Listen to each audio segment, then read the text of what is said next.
We provide you the platform to turn your dreams into reality. Give wings to your aspirations with KR Mangalam University. क्या जगदीप धनखड़ ने उपराष्ट्रपति पद से इस्तीफा देते वक्त बड़ी गलती कर दी थी, जिसकी वजह से राष्ट्रपति द्रौपदी मुर्मू ने उन्हें आधे घंटे तक इंतजार कराया? आखिर वो कौन सी गलती थी जिसकी वजह से राष्ट्रपति ने जगदीप धनखड़ को आधे घंटे तक बाहर बिठाए रखा?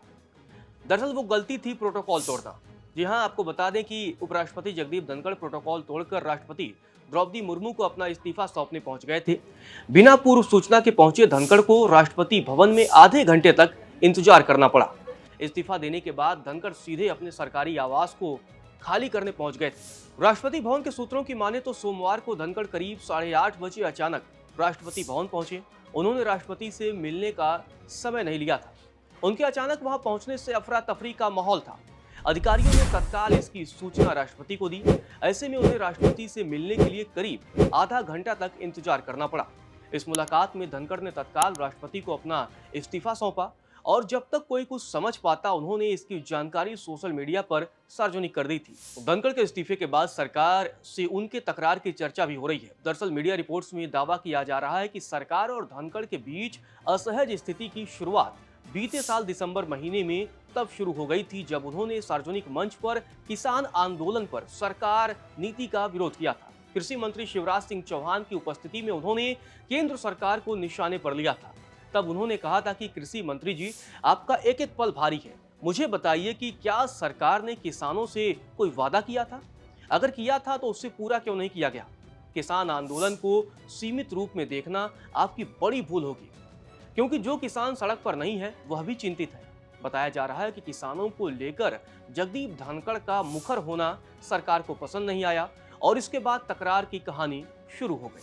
हालांकि धनखड़ ने अचानक इस्तीफा क्यों दिया, अपना इस्तीफा सोशल मीडिया के जरिए क्यों सार्वजनिक किया, इस पर अब भी सस्पेंस बरकरार है। मंगलवार को उनके करीबी सूत्रों ने बताया है कि उन्होंने स्वास्थ्य कारणों से इस्तीफा दिया है। क्योंकि इस्तीफे के बाद कयासों का दौर भी शुरू हो गया है। वहीं विपक्ष का आरोप है कि धनखड़ का इस्तीफा सरकार के दबाव में हुआ है। उनके इस्तीफे के करीब 15 घंटे बाद प्रधानमंत्री नरेंद्र मोदी ने सोशल मीडिया पर बेहतर स्वास्थ्य की कामना की, जिससे यह संदेश न जाए कि धनखड़ ने किसी दबाव में इस्तीफा दिया है। लेकिन इसी बीच एक बात यह भी सामने आई है कि जस्टिस यशवंत वर्मा के खिलाफ महाभियोग पर विपक्ष के नोटिस को स्वीकारने के कुछ ही देर बाद 2 दिग्गज मंत्रियों का धनखड़ को फोन आया था।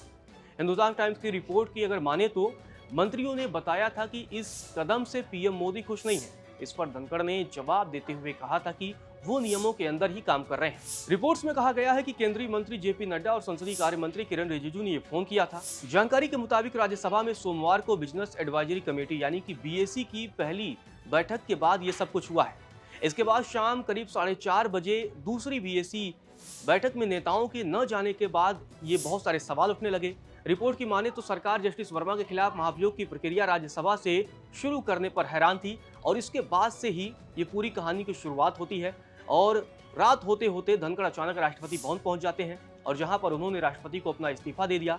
और उनके इस्तीफे के बाद अब बहुत सारे कयास लगाए जा रहे हैं। कयास है जेपी नड्डा से नाराजगी की, कयास है सरकार के फैसले की नाराजगी से, और कयास ये भी है कि आखिर जगदीप धनखड़ सोमवार सुबह तक जब सब कुछ ठीक था और मानसून सत्र के पहले दिन उन्होंने इस्तीफा क्यों दिया, इस पर बहुत तरह के सवाल हैं। हालांकि असली सच्चाई तभी पता चल पाएगी जब जगदीप धनखड़ सामने आएंगे और पूरे सच से पर्दा उठाएंगे। फिलहाल के लिए इस वीडियो में इतना ही।